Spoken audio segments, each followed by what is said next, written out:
Now, this is kind of biased.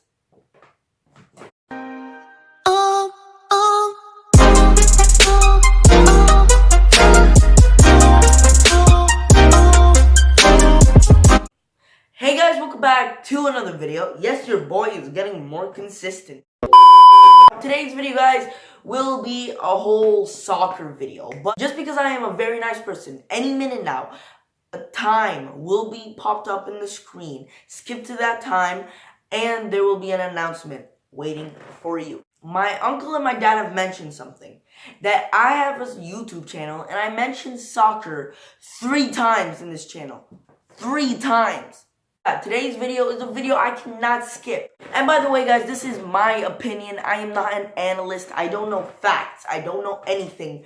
It's just my opinion. Okay? So deal with it. So I'm going to be listing 7th to 1st in this video because top 7 is all that really matters. Coming up in number 7, Wolverhampton. Like Wolverhampton have such a good squad by adding Vallejo from Real Madrid and Cutrone from AC Milan. And imagine if Cutrone goes back to the form that he was 2 years ago in AC Milan. That'd be dangerous. I put them 7th in the Premier League. I just feel if they have Europa League and they came 7th in the Premier League last year without anything, Europa League would either drop them or keep them in 7th. Okay.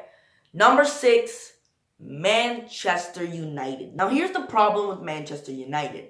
Everyone wanted Romelu Lukaku to leave. But honestly, I feel like he brought an aerial threat to the attack. Made that attack scary. Now, you have Marcus Rashford leading your team. I can't imagine Rashford carrying Manchester United. Manchester United did really well for not selling Pogba. They have a better defense this season with adding Maguire and Wan-Bissaka from Leicester and Crystal Palace, which are big losses for those teams. And I just feel like that defense will be really good this season, but their attack will really need work. They will really need to sign someone in January. Okay, number 5. Chelsea. Now, let me tell you why I think Chelsea will make it to number 5. Chelsea have such a young upcoming team.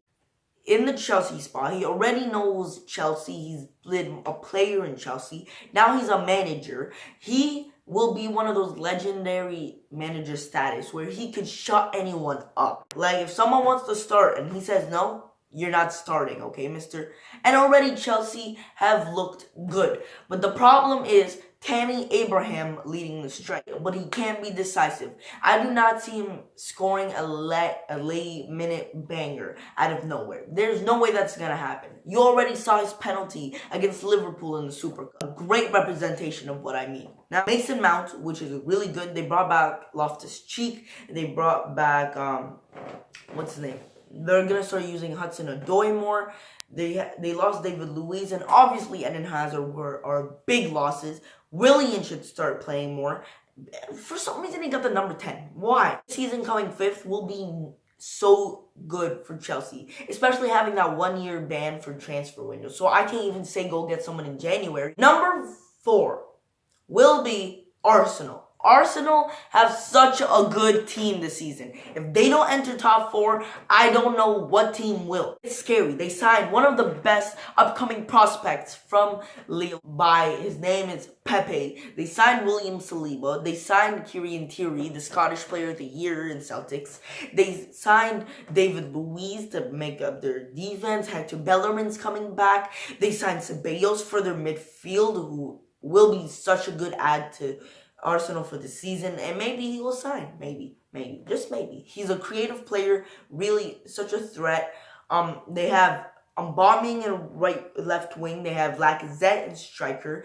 They still have Mesut Ozil. They have Pepe trying to score. So, like, I don't know. That's such a good team. Number 3, Tottenham. Season, they did not lose any players, but they added Ndombele. Obviously, Ndombele will be a really good player.